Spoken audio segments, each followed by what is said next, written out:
마가복음 8장 21절부터 26절까지입니다. 시작. 이르시되 아직도 깨닫지 못하느냐 하시니라. 베세다 이름에 사람들이 맹인 한 사람을 데리고 예수께 나와 손 대시기를 구하거든 예수께서 맹인의 손을 붙잡으시고 마을 밖으로 데리고 나가사 눈에 침을 뱉으시며 그에게 안수하시고 무엇이 보이느냐 물으시니 쳐다보며 이르되 사람들이 보이나이다. 나무 같은 것들이 걸어가는 것을 보이나이다 하거늘 이에 그 눈에 다시 안수하시매 그가 주목하여 보더니 나아서 모든 것을 밝히 보는지라. 예수께서 그 사람을 집으로 보내시며 이르시되 마을에는 들어가지 말라 하시니라. 아멘.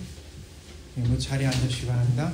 제가 잠깐 기도하겠습니다. 사랑과 은혜가 풍성하신 하나님 감사드립니다. 주님의 은혜가 우리 안에 가득함을 또한 기억합니다. 주님의 말씀이 우리를 온전히 인도하시며 그 말씀에 의해서 우리가 살고 그 말씀에 의해서 우리가 인도될 수 있도록 하나님 허락하여 주옵소서. 하나님, 저는 온전히 십자가 뒤에 가려 주옵시고 구속한 주님만 말씀하여 주옵소서. 우리가 듣겠나이다. 예수 그리스도 이름으로 기도드립니다. 아멘.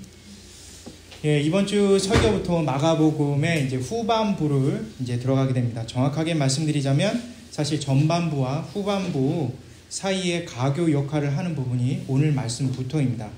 한마디로 해서 전반부와 후반부에 다리 역할을 한다는 거죠. 전반부의 내용에 무엇이 있습니까?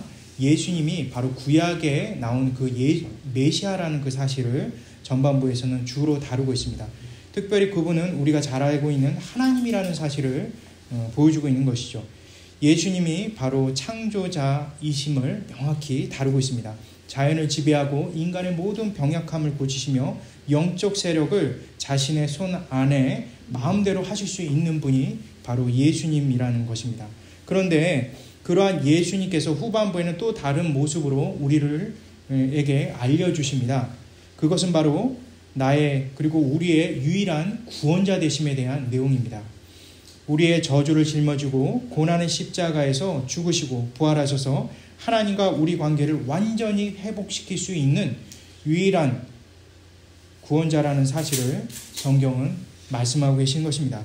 물론 전반부에서도 가끔 예수님께서 구원자 되심이라는 것을 보여주고 있습니다. 그러나 주로 전반부에서는 창조자 하나님 되신 예수님을 보여주셨습니다. 후반부 역시 가끔은 예수님께서 창조자 되심에 대해서 나옵니다. 하지만 그 창조자 되신 예수님께서 바로 우리의 유일한 구원자이심을 같이 견지하는 것이 대부분의 내용의 핵심들입니다. 이렇게 전반부에 예수님의 인격과 사역을 통해 창조주 하나님의 모습을 볼 수 있었다면 후반부에서 역시도 예수님의 인격과 사역을 통해 유일하신 구원자 되심을 우리는 보게 됩니다. 그리고 앞으로 보게 될 것이고요. 그런데 이러한 전반부와 후반부를 이어주는 가장 중요한 것이 오늘 말씀부터 시작이 되는 겁니다. 정확히 말씀드리면 오늘 말씀인 8장 21절부터 시작해서 10장 끝까지, 그러니까 10장 52절까지 그 역할을 말씀이 잘 감당하고 있습니다. 마치 수학 공식으로 말하자면 전반부와 후반부에 있는 이 교집합 형태의 그런 부분이라고 생각하시면 됩니다. 따라서 오늘 말씀은 정말 중요하죠. 앞에 있는 말씀인 1장부터 8장 21절까지 내용을 이어줄 뿐만 아니라 동시에 마지막 8장 16절까지 있는 모든 부분을 연결해주는 그런 역할을 하기 때문에 그렇습니다. 이런 점을 감안하셔서 말씀을 살펴보면 말씀에 대해 중요한 부분들을 우리가 살펴볼 수가 있고 난해한 부분을 우리가 풀어나갈 수 있다고 생각됩니다. 난해한 것을 이제 얘기를 드렸는데요. 오늘 특별히 오늘 말씀에는 난해한 것 두 가지가 있습니다. 물론 여러 가지가 있는데요. 오늘은 그 많은 것들을 하기에는 시간적 여유가 없기 때문에 두 가지만 우리가 살펴보도록 하겠습니다. 먼저 첫 번째는 맹인에 관한 내용입니다. 이 6장까지 많은 그런 기적들을 보여주셨죠. 그렇지만 이 맹인을, 시각장애인을 완치시키는 그런 내용은 오늘 말씀과 10장에 있는 끝에 있는 마지막 바디메오 맹인에 대한 기적이 딱 이렇게 딱 고정되어 있습니다. 앞에 나눴듯이 마가복음 8장 22절은 52절부터 10장 끝까지, 그러니까 10장 52절까지 그 내용이 하나로 연결되어 있어서 앞에 부분, 마가복음 전체 앞에 부분과 뒷부분을 연결하는 중간 가교 역할을 한다고 말씀드렸습니다. 근데 이 가교 역할을 하는 중요한 기적 두 가지를 얘기하자면 바로 오늘 첫 번째에 있는 맹인을 고쳐주는 그 얘기와 바디메오, 맹인 바디메오를 고치는 내용으로 여기서부터 여기까지가 바로 가교 역할이구나 라는 것을 우리가 그 기적을 통해서 표식을 얻게 되는 것입니다. 그 맹인에 대한 치료는요 굉장히 그 중요한 말씀임에도 불구하고 앞에 부분에는 맹인을 고친다는 말씀이 없어요. 근데 이사야에서는 계속 맹인이 눈을 뜨게 된다라는 말씀이 나오는데 드디어 이제 여기에 나오는 거죠. 오늘 말씀에 이러한 그 장님에 대한 설교가 왜 정말 중요하게, 그러니까 맹인에 대한 설교가 왜 중요하게 여기서 차지하게 되는지, 왜 앞에 부분과 뒷부분에 이 맹인에 대한 내용으로 그것을 열어놓고 닫아버리는지 그것에 대해서 난해한 부분이 있다는 것이죠. 두 번째로 참 독특한 것은요, 예수님께서 두 번에 걸쳐서 이 기적을 베푸신다는 겁니다. 보통 예수님은 두 번까지 가신 적이 한 번도 없죠. 그냥 한 번에 다 끝내십니다. 창조주 하나님 되신 예수님께서 그 맹인이 얼마나 엄청난 그 장애길래, 엄청난 병이길래 그거 하나 한 번에 고치지 못하시겠습니까? 죽은 자도 살리셨고, 지금까지 기적을 보시면 아시겠지만 죽은 자도 살리셨고, 또 나올 때부터 말 못하고 듣지 못하는 자도 또 고치시고, 또 문둥병, 한센병이라고 하죠. 그것도 고치시고, 엄청난 수많은 귀신들이 가득한, 그래서 마을 전체를 공포로 몰아갔던 군대 귀신 들린 자에게 한 번에 귀신을 그냥 너무나 수가 많으니까 그냥 예수님이 좀 힘겹게 이겼겠지 이렇게 생각하지만 그냥 말 한마디로 그냥 다 나가버렸습니다. 12년간 혈류병 걸린 사람도 그냥 단번에 옷자락 하나 만져서 그냥 고치게 하시죠. 그리고 12년 동안 살아왔던 그 회당장의 어린 딸도 죽었는데 죽은 자를 살리셨어요. 이런 말씀들을 이렇게 우리가 이렇게 보게 되면 맹인 하나 고치는 것은 그거는 뭐 그냥 그거는 솔직히 말해서 예수님께는 이런 표현이 속된지 모르겠지만 그냥 껌 씹는 것이죠. 이렇게 간단한 것을 왜 두 번에 걸쳐서 했을까? 그 부분에 대해서 우리가 생각할 필요가 있는 것이죠. 그리고 중요한 것은요, 6장부터 시작해서 예수님께서 제자들과 함께 다니시면서 모든 기적은 다 이유가 있어요. 그리고 모든 표적은 다 예수님의 가르침이 있다는 것이죠. 따라서 예수님께서 6장부터 시작해서 많은 기적들을 보이시면서 제자들에게 하나하나 그 기적을 통해서 예수님께서 보여주시고자 하는 메시지가 있었다는 거죠. 오늘도 사실 이 맹인에 대한 고치심은 예수님의 제자들을 향한 메시지가 있다는 것입니다. 따라서 이 부분을 우리가 염두해 두어야 되는 것이죠. 그것은 당시의 제자들에게 메시지를 주었을 뿐만 아니라 이 글을 읽어보고 이 말씀에 대해서 믿음으로 실천해 나갔던, 믿음으로 살아갔던 초대교인들에게도 분명한 메시지가 있고요. 2000년이 지난 오늘날에도 우리 성도님들과 저희에게 있어서 이 메시지는 분명히 의도되어 있고 정말 중요한 메시지라는 것을 우리가 생각하면서 이 말씀을 살펴보아야 된다는 것입니다. 중요한 것은 이 말씀을 통해서 제자들과 밀접하게 관련되어 있는 부분이 있을 뿐만 아니라 지금까지 나왔던 여러 가지 이제 제자들의 모습을 보게 되면 약간 파지티브 하기보다는요, 좀 네거티브 하거든요. 그러니까 긍정적인 제자의 모습보다는 부정적인 내용들로 대부분 채워져 있기 때문에 이 말씀도 역시 제자들의 어떤 부분을 꼬집기 위한, 그리고 그들에게 가르치기 위한 부분이라는 것을 우리가 대충 예상해 볼 수 있다는 것입니다. 이 말씀을 잘 이해하기 위해서는 먼저 말씀의 전체적인 이 스트럭처, 그러니까 구조를 이해를 해야만 합니다. 우리가 이제 교차 대조법, 대국법 또는 이제 인크루지오라는 것을 제가 자주 이렇게 얘기를 드렸습니다. 이것만 나오면 우리 성도님들 좀 머리가 복잡해지고 싫죠. 그런데 옛날 고대에서는 이런 문체를 써서 말씀을 더 깊이 있게 명확하게 보여주기 위해서 이 기교를 썼어요. 그렇기 때문에 우리가 이 기교에 좀 익숙할 필요가 있습니다. 먼저 한번 살펴볼까요? A, B, 그 다음에 X, B-A- 이런 식으로 해갖고 이렇게 부채꼴 모양으로 이렇게 옆에 부채꼴 모양을 이렇게 옆으로 세로로 세운 듯한 그런 모습으로 이렇게 나와 있습니다. 요거는 각자 이제 짝을 이루고 있는 부분을 이제 얘기를 하고 있는 것이죠. 그러니까 A라는 부분과 A-가 서로 짝을 이루고요. 그 B와 B-가 서로 짝을 이루고 X는 그 안에 중심이 되는 그런 내용으로 되어 있습니다. 근데 여기서 A와 A-는 8장 22절, 그러니까 처음 시작되는 그런 문장과 가장 마지막 문장인 8장 21절과 짝을 이루고 있다는 것이고요. 그 다음에 B인 그 다음 8장 22절 그 다음에 있는 8장 23절 부분과 그 다음에 가장 밑에 있는 8장 26절 그 위에 있는 8장 25절과 관련이 있다는 것을 우리가 알 수가 있습니다. 그러면은 오늘부터 지금부터 이 말씀을 살펴볼 건데 지금부터 말씀을 살펴볼 때 이 짝을 이루는 방법으로 우리가 말씀을 좀 본다면은 좀 더 연결하기가 편할 거라고 생각이 돼서 말씀을 그렇게 한번 진행해 보려고 합니다.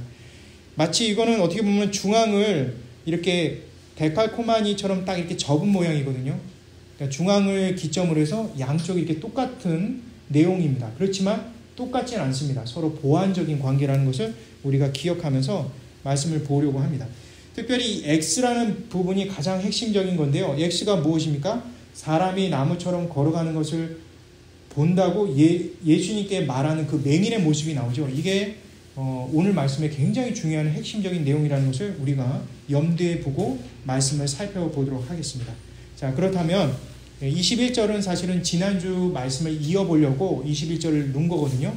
21절을 한 목소리를 읽고요. 그 다음에 22절과 서로 대꾸를 이루고 있는 인크루지오를 이루고 있는 26절을 한 목소리를 한번 읽어보도록 하겠습니다. 21절, 22절, 26절입니다. 시작.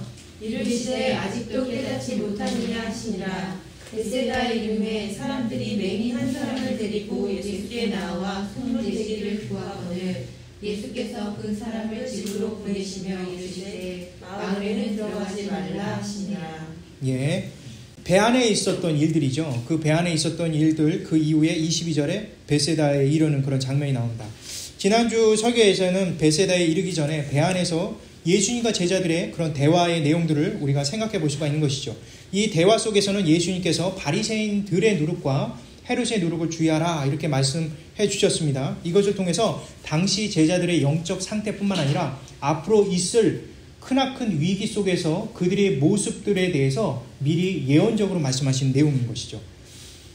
따라서 이들이 정말 주의해야 될 것은 바로 바리새인들의 누룩과 바로 헤롯의 누룩인 것입니다. 바리새인 누룩에 대해서 지난주에 어떻게 말씀이 전개됐는지 기억나시죠? 바로 자신이 선악간의 그 기준을 정하는 자로 착각하고 마치 자신이 하나님처럼, 마치 자신의 말이 하나님의 말씀처럼 권위를 갖고 그것을 판단하려고 하는 인간의 추악한 모습에 대해서 경계를 하고 있는 것이죠. 하나님의 말씀이 아닌 자신이 마음대로 그 말씀을 조작할 수 있고 말씀을 마음대로 판단할 수 있는 기준이 자기에게 있다라고 착각하는 그것이 가장 큰 문제라는 것을 이 바리새인의 누룩을 통해서 우리에게 알려주셨습니다. 헤롯의 누룩은 무엇입니까? 이것은 예수님이 아닌 권력과 돈, 그리고 내가 사랑하는 것, 내가 예수님 외에 다른 그런 사랑하는 것들에 대해서 집착하는 인간들의 그 특유의 그러한 잘못된 그 죄악의 가장 그 정점들, 그것을 성경은 지적하고 있는 것이죠. 마치 자기가 원하는 우상을 만드는 것입니다. 예수님이 아닌 우상을 만들어서 그 우상을 예수님처럼 추정하면서 살아가는 그 인생, 어리석은 그 인생에 대해서 예수님께서 지적하시기 위해서 제자들이 또 이러한 죄악들에 빠질 수 있고 너희들도 지금 그 상태가 그러하다라는 것을 보여주기 위해서 헤롯의 누룩에 대해서 언급하고 있는 것입니다. 이를 통해서 예수님만 온전히 섬기고 예수님만 믿어야 된다는 것, 그리고 그 예수님은 바로 창조주 하나님이라는 것을 절대로 잊지 말라고 말씀을 다시 우리에게 강조를 하고 계신 것이죠. 그래서 우리의 유일한 대상이 바로 예수님이 돼야만 한다는 것을 제자들에게는 각인을 시켜주시는 것입니다. 이러한 말씀을 하신 동시에 이제 22절에 넘어가는 것이죠. 그래서 사실은 이미 지난주에 그 믿음의 대상에 대한 부분들을 잠깐 주님께서 언급하심을 통해서 앞으로도 그 믿음에 관한 화제가 계속적으로 이어져 나갈 것에 대해서 우리가 짐작할 수 있는 부분입니다. 자, 그렇다면 22절을 한번 보게 되면요. 베세다가에 이제 오게 되죠. 사실은 어린 설교 때도 잠깐 나누었듯이 베세다라는 이 지역은 마가복음 6장 42절에 보게 되면 오병이어의 기적을 통해 5,000명을 먹이고 나서 바로 가려고 했던 곳입니다. 그냥 바로 가면은 하루 길도 안 되는 그냥 100길로도 금방 갈 수 있는 그 길을 정말 오랜 시간을 거쳐서 게네사렛을 거쳐서 위로 올라갔다가 마치 시계 방향으로 해서 육지를 거쳐서 막 뺑 돌거든요. 돌고 결국은 맨 나중에 이렇게 베세다까지 이렇게 오는. 그러니까 조금만 가면 되는데 반대로 갔다가 시계 방향으로 큰 육지를 이렇게 도는 그런 어떻게 보면 상당히 어리석게 느껴지는 그런 그 길을 택하셔서 예수님께서 제자들과 함께 가시는 그런 장면들이 나옵니다. 우리가 이것을 통해서 알 수가 있는 것은 예수님께서 지금까지 해왔던 그 모든 내용들, 사역을 통해서 모두 보여주었던 것이 이 베세다를 통해서 정점으로 그것을 찍겠구나라는 것을 우리가 추측하면서 이 말씀을 살펴볼 수가 있는 것이죠. 물론 이것은 진리에 대한 명확한 이해가 있을 때 좀 더 우리가 이 말씀을 좀 더 깊이 있게 살펴볼 수 있는 것은 사실입니다. 아무튼 중요한 것은 이 베세다라는 이 지역은 오병이어 기적을 베풀었던 곳과 굉장히 가까운 지역이기 때문에 예수님의 능력을 충분히 들어왔던 사람들이라고 한다면 뭔가 예수님께 특이한 정말 기적적인 일들, 일상적으로 볼 수 없는 것을 볼 수 있을 것이라는 기대감을 심어줄 수 있는 그런 상태라는 것이죠. 이렇게 예수님께서는 베세다에 이제 도착을 하고요. 그곳에서 그 베세다 사람들이 맹인을 한 사람을 데리고 와서 예수님께 이렇게 데려오는 그런 장면이 나옵니다. 근데 예수님께서 이게 손을 대서 낫게 해달라고 이렇게 얘기까지 합니다. 그러니까 예수님이 어떤 방법으로 고치실지에 대해서 이미 그들이 세팅되어 있는 것이죠. 당시 유대인들이 가장 이렇게 눈을 고치거나 이럴 때 가장 많이 쓰는 것은 이제 안수 기도죠. 이렇게 눈을 이렇게 안수해주면 예수님이 고칠 수 있으려니 생각을 하고 이제 이렇게 맹인을 데리고 왔으니까 눈에다 안수해주겠지 이렇게 생각을 했던 거죠. 그런데 말씀에 보니까 예수님께서 어떻게 하셨습니까? 예수님께서 나와 손을 대시기를 간구하는데 23절에 그를 데리고 나가는 그런 장면이 나옵니다. 그게 26절과 연결되어 있습니다. 26절에 보니까 이 맹인이 드디어 눈을 보게 되는, 눈으로 이제 세상을 보게 되는 일들이 일어나는 거죠.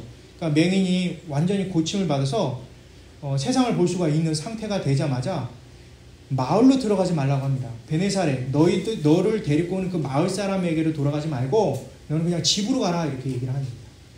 우리가 이제 그것은 우리가 잘 알고 있는 것이죠. 어떤 겁니까?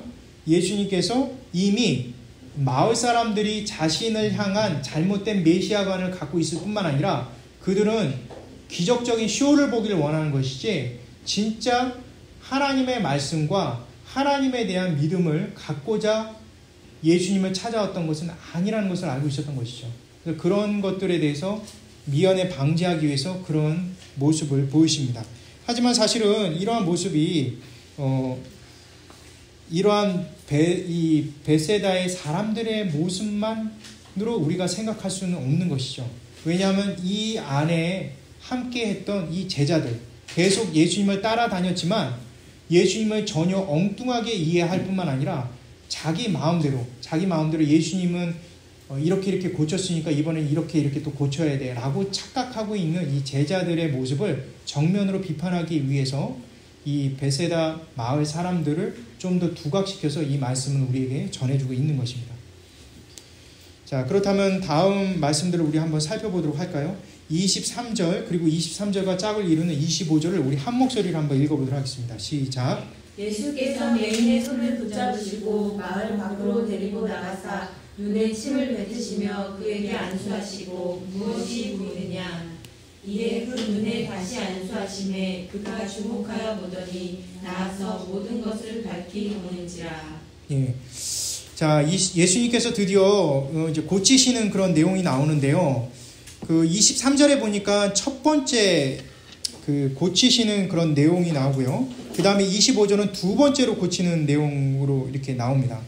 근데 우리가 잘 알듯이 23절에 있는 그런 1차적으로 고치는 그런 내용들은 참 이렇게 독특한 방법을 쓰시죠. 예수님께서 이게 침을 뱉습니다. 뱉고 이렇게 눈을 안수를 한다고 이렇게 나오죠. 그런데 이게 안수하다라는 그런 이게 수고인데요. 이게 에피세이스 타스 케이라스라는 그 히라버를 썼습니다. 근데 이게 보통 요것만 나오게 되면 안수하다가 맞는데요. 앞에 침을 뱉었다라는 내용이 있을 경우에는 손을 문지러 대는 것을 이제 의미합니다. 근데 이게 굉장히 중요한데요. 침을 뱉고 손을 문지르는 이 행동 자체는요, 당시 그 히랍의 그 신들 중에 신적 치료를 하고 있는, 그러니까 다시 말해서 치료의 신이라고 일컫는 아스클레피오스에 대한 연상입니다. 그러니까 아스클레피오스가 사람들을 치료를 할 때는 침을 뱉고 그 침을 이렇게 문득이는 그런 것을 통해서 이 아스클레피오스의 그런 치료의 능력이 그에게 발현됐다라고 당시 이방인들은 그런 식으로 이제 해왔던 것이죠. 따라서 이러한 방법을 예수님께서 사용하신다는 것은 참 독특한 것입니다. 이 아스클레피오스는 그의 상징 자체가 이 지팡이와 뱀이 이렇게 올라가는 거거든요. 우리가 잘 알고 있는 뭐 국제 의료 협회의 어떤 이렇게 상징 같은 것들을 보면은 지팡이가 있고 이렇게 뱀이 이렇게 올라가 있잖아요. 이게 이제 그 신을 뜻하는 그런 내용이죠. 그러니까 그런 것도 이렇게 표식인 것처럼 마치 그 침을 뱉고 눈을 문득이면 그의 힘과 능력으로 고침이 되는 것 같은 착각을 일으키는 그런 것입니다. 지난주에 설교를 통해서도 우리가 분명히 보았듯이 이런 치료법은 이방인들의 치료법이지 유대인들의 치료법은 아니죠. 근데 예수님께서 이러한 치료법을 또 사용하시는 것이죠. 이미 제자들이 지난번에 그러한 치료를 통해서 확실히 고쳐주셨다는 것을 잘 알고 있죠.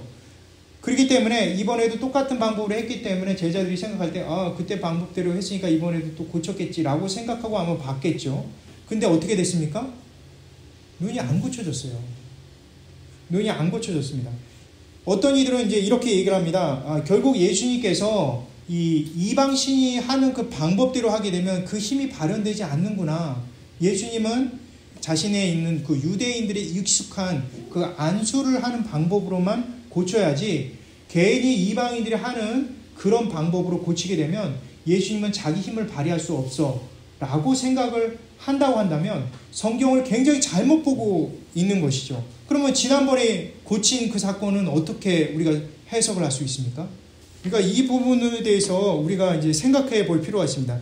물론 이제 마가복음 강의 40번을 보게 되면 이 부분에 대해서 좀 더 제가 자세히 나눴기 때문에 나중에 시간이 되고 기회가 되시면 아마 마가복음 강의 40번을 한번 들어보시면서 이 부분을 한번 이렇게 점검해 보시면 좋을 것 같습니다. 자, 그렇다면 이 부분에 대해서 우리가 생각해 보고 이해해야 되는 것들이 몇 가지가 있는 것이죠. 사실 이제 25절에 보게 되면 우리가 이제 안수에 대해서 좀 생각해 보지 않았습니까? 여기 보면은 그 히라보의 에피세이스 타스 케이라스라는 이 안수라는 의미를 갖고 있는 이것은 침을 뱉지 않을 경우에는 안수를 한다라는 장면이 나오는 것이죠. 그래서 25절에는 안수를 그냥 하신 겁니다. 그래서 눈이 밝아졌기 때문에 결국은 유대인들이 익숙한 그런 방법으로 고쳐야 된다라고 결론을 짓게 되는 경우도 생길 수가 있다는 것이죠. 근데 그렇지 않다는 것이죠. 그거에 대한 증명으로는 바로 23절의 마지막 문장에 그 힌트가 있습니다. 23절에 보니까 예수님께서 이렇게 나오죠. 그에게 안수하시고 무엇이 보이느냐 물으시는 그런 장면이 나옵니다. 이 예수님께서 무엇이 보이느냐라고 이 맹인에게 이런 얘기를 하셨다는 것은 뭘 의미하겠습니까? 이게 히라보로 AT 블랙페이스라는 단어를 썼는데요. 이것은 한국말로는 무엇이 보이느냐로 해석을 하는데 그건 사실 적절치 않은 해석입니다. 뭐 영어 성경에도 Do you see anything이라고 이렇게 나오는데요. 이것도 사실은 이제 좀 적절하지 않아요. ESV 버전은 이렇게 쓰여 있고 킹 제임스 버전이나 NSAV 버전이나 B 버전이나 이런 것들도 전부 다 요것과 크게 다르지 않는 해석법을 썼어요. 하지만 좀 더 정확하게 히라보로 직설법으로 제가 해석을 하면 이렇게 해석할 수가 있습니다. 내가 무엇이라도 본 것이 있다면으로 이제 끝납니다. 이것은 이 컨디셔널, 다시 말해서 이 조건절입니다. 조건절. 이 조건절은 긍정의 의미가 있는 것이 아니라 부정의 의미가 있어요. 이 얘기는 뭘 의미하느냐? 쉽게 말해서 예수님께서 스스로 그것을 고치겠다고 그에게 침을 뱉어서 이렇게 문드렸는데 너 이거 고쳐졌니? 어때? 보여? 이렇게 얘기를 하는 거예요. 본인이 스스로가 고쳤는데 본인 스스로가 믿음에 대해서 확신을 갖지 못하는 그런 모습을 이제 연출하고 계시는 것이요. 설마 보는 건 아니지? 정말 기적이 정말 일어난 거야? 아무것도 본 거 없지? 이렇게 얘기를 하는 것과 똑같은 거예요. 그러니까 정말 이거는 너무나 엉뚱한 그런 물음이신 거죠. 이 물음 자체를 통해서 우리에게 보여주시는 것은 무엇이냐? 이것은 방법에 대한 내용이 아니에요. 그러니까 다시 말해서 뭐 침을 문득여서 하는 거라든가 아니면 유대인이 좋아하는 안수를 한다든가 이런 거를 통해서 예수님께서 고치시는 방법이 따로 있다라는 것을 얘기해 준 것이 아닙니다. 어떤 방법도 상관이 없어요. 마가복음 강해 40번에서도 보면 아시겠지만 가장 핵심적인 것은 예수님 그 자체가 치료자이시면서 그 자체가 능력이신 거예요. 그렇기 때문에 예수님은 어떤 방법을 사용하시든 다 고칠 수가 있습니다. 근데 여기에서 예수님께서 꼬집어서 얘기를 하시는 그 부분은 바로 뭐냐면 믿음과 확신이 없는 제자들의 그런 모습을 적나라하게 보이시기 위해서 이 방법을 택하셨다는 것을 우리가 알 수가 있는 것입니다. 사실 예수님 한 분만이 그 어떤 방법도 상관치 않고 모든 것을 해내셨다는 것을 우리는 알 수가 있습니다. 특별히 예수님께서 제자들을 6장에서 세워주시고 8장까지 이어주신 동안 다른 어떤 내용들보다 수많은 기적들이 6장에서 8장까지 다 농축되어 있습니다. 그런데 그 수많은 기적과 수많은 방법들 속에서 제자들이 생각하는 것은 딱 하나입니다. 저 방법을 했더니까 고쳐주네. 또 저 방법은 또 이렇게 해갖고 고쳐주네. 이런 마치 자신들 머릿속에 그것을 규칙화시키고 방법화시켜서 그 방법으로 하게 되면 자신들도 할 수 있다라고 착각하게끔 될 수 있을 정도로 그들은 방법에 매여서 살고 있다는 것을 우리에게 말씀은 보여주고 있는 것입니다. 제자들은 한결같이 믿음의 대상자를 예수님으로 보는 것이 아니라 그것을 이루게 되는 그 원리에 대한 것에만 집착되어 있다는 것이죠. 그것을 예수님께서 가르쳐 주시기 위해서 두 번에 걸쳐서 이러한 부분을 보여주신 것입니다. 그리고 24절 가장 핵심적인 부분에 들어갑니다. 이 24절의 내용을 통해서 좀 더 그 믿음에 대한 부분들이 잘못된 그 원리에 익숙한 이들에게 믿음이라는 것에 대해서 지적을 하고 있는데 24절은 더 중요한 지적을 지금 하고 있는 내용들이 그 안에 수반되어 있습니다. 24절 우리 한 목소리로 읽도록 하겠습니다. 시작. 쳐다보며 이르되 사람들이 보이나이다. 나무 같은 것들이 걸어가는 것을 보이나이다. 하거늘. 이 말씀은 첫 번째로 예수님께서 맹인의 그 눈에 침을 뱉고 문지른 후에 그 맹인에게 벌어진 일에 대해서 서술되어 있습니다. 보통 때처럼 어떻게 보면 한 번에 고칠 수 있는데도 불구하고 그렇지 않게 하시면서 그의 반응에 대해서 특별히 성경은 집중해서 우리에게 보여주고 있습니다. 쳐다보며 이르되 사람들이 보이나이다. 나무 같은 것이 걸어가는 것을 보이나이다. 이렇게 얘기를 했습니다. 근데 맹인은 나무와 같은 것이 걸어가는 것을 뿌옇게 보았기 때문에 그것은 사람이구나 라는 것을 확신했구나. 우리는 그렇게 이해할 수가 있습니다. 하지만 그렇지 않습니다. 이 부분은 원문에 보게 되면 플레폰토스, 안스로포스, 호티오스, 덴드라, 호로, 페리파토타스라는 그러한 그 문장인데요. 상당히 참 어려운 그런 문장입니다. 근데 이 문장에 나오는 내용을 이렇게 영어 성경에도 보면 I see people but they look like trees. 그 다음에 walking이라고 나옵니다. 그래서 나무같이 걸어가는 것처럼 보였기 때문에 그것을 사람이라고 얘기를 하는 그런 장면이 나옵니다. 근데 여기서는 어떤 강조점, 어떤 것도 두각시켜서 나오지 않습니다. 이게 이제 여기서 중요한 해석이 있는데요. 이렇게 쉽게 설명을 드리는 것이 한계가 있다는 것을 알지만 성도님들이 좀 잘 귀를 기울이셔서 이 말씀 부분을 좀 살펴보셨으면 좋겠습니다. 여기 보면은 이 맹인이 사람이 보인다라고 확신을 얻게 되는 것은 나무가 걸어가는 것이기 때문에 걸어가는 것을 처럼 보였기 때문에 사람인 것을 확신했다라고 얘기해요. 근데 사실 히라보 원문에 보게 되면 나무가 걸어간다. 그것으로 맹인이 사람이라고 얘기를 하는 거예요. 그러니까 나무의 성격이 원래 가만히 있는 거잖아요. 근데 참 독특하게도 나무가 걸어가기 때문에 그것이 사람이라고 얘기를 하는 거예요. 그것은 뭘 얘기하는 거냐면 나무가 갖고 있는 원래 성격을 파괴를 시키고 자기 생각으로 그것을 지정화시키는 것입니다. 나무는 절대 걸어 다닐 수가 없는데도 불구하고 나무가 걸어가는 것을 통해서 그것이 사람이라는 것에 대해서 확신을 얻는 거예요. 참 독특하죠. 이 독특한 것이 당시 제자들의 사고 속에서도 있고 오늘날 우리 안에서도 있는 거예요. 이렇게 되기 때문에 이것은 하나님의 뜻이야 라고 함부로 지정하고 함부로 예수님의 뜻을 얘기하는 사람들, 그리고 이렇게 되기 때문에 이것이 바로 예수님에 대한 믿음이야 라고 잘못 복음에 대해서 얘기하면서도 그것에 대해서 확신을 얻고 살아가는 것입니다. 다시 말해서 이 사람은 지금 현재 보이지 않아요. 확실히 보는 것이 없어요. 지금 자기가 보는 것이 나무인지 사람인지조차도 확실하지 않은데도 불구하고 나무의 잘못된 성격을 얘기함으로 인해서 그것이 사람이라고 확신하고 살아가는 거예요. 이 얘기는 무엇을 의미하느냐? 자신이 믿고 싶은 것을 계속 강조를 해서 그것이 결국 믿음이라고 착각을 하는 거죠. 우리 신앙도 사실은 굉장히 조심해야 되는 것들이 있습니다. 우리가 믿음으로만 살 수밖에 없다라는 것에 대해서 계속적으로 얘기를 하면서도 우리는 믿음에 대한 내용에 대해서 전혀 이해하지 못하는 경우가 많다라는 것이죠. 계속적으로 강조하면 그것이 믿음이라고 착각을 하는 거예요.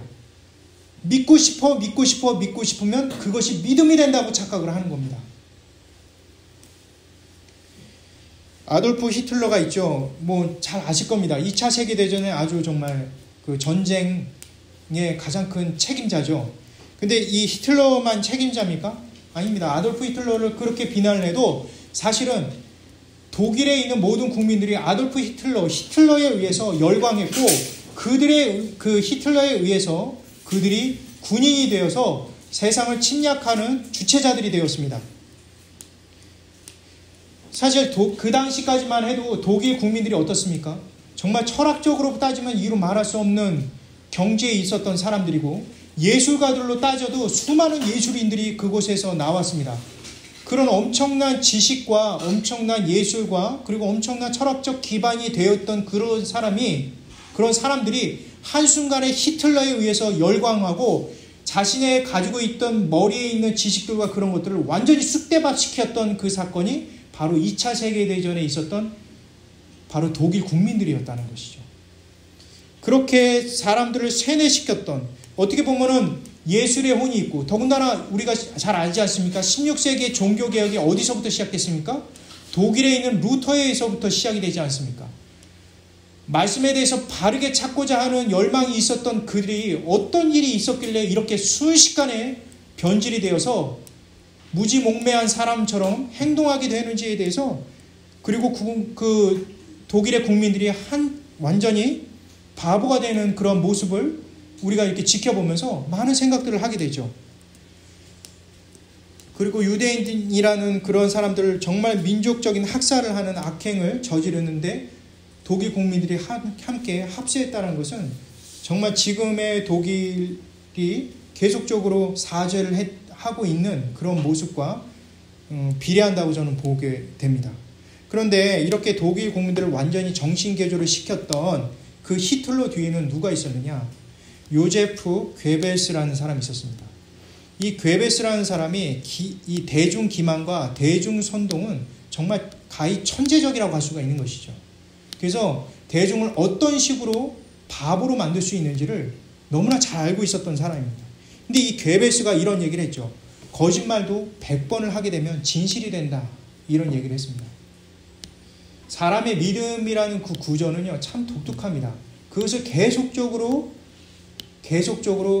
얘기를 하게 되면 그것이 사실인 양, 그것이 진실인 양 착각하게 만들고 뇌가 그것을 착각을 일으키게 되는 것이죠.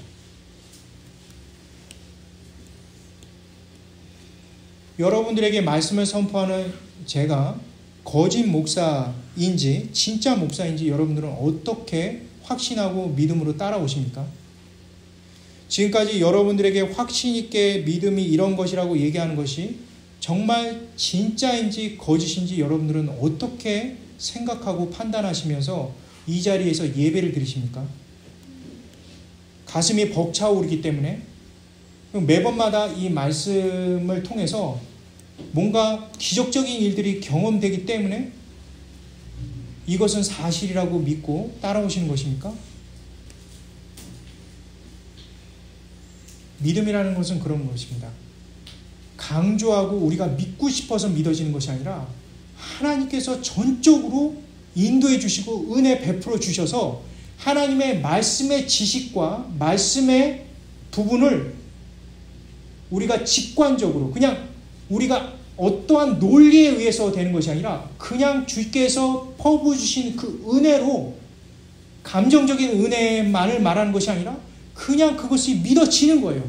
마치 자녀가 함께 살고 있는 엄마가 진짜 엄마라고 그것이 사실이라는 것을 받아들이는 것처럼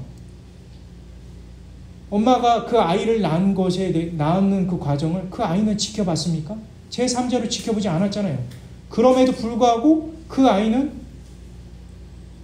지금 현재 있는 엄마의 말만 듣고 그걸 믿음으로 그냥 살아가는 거예요. 세상에 있는 것들이 믿음에 의해서 다 이루어진다는 것을 우리는 기억해야 됩니다. 강조해서 믿어지거나 그것이 사실이 아닌데도 불구하고 거짓으로 그것을 인지하거나 상관이 없습니다. 세상은 대부분이 믿음에 의해서 움직이는 것이에요.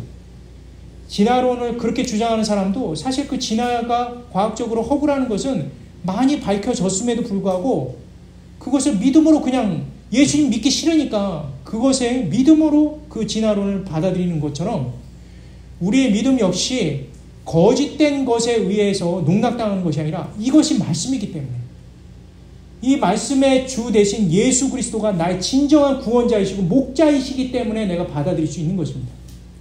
그래서 성경은 뭐라고 말씀하십니까? 내가 양을 알고 양도 나를 안다라고 요한복음 10장에는 그렇게 기록되어 있습니다. 우리가 이 부분을 정말 깊이 있게 생각해 볼 필요가 있는 것이죠.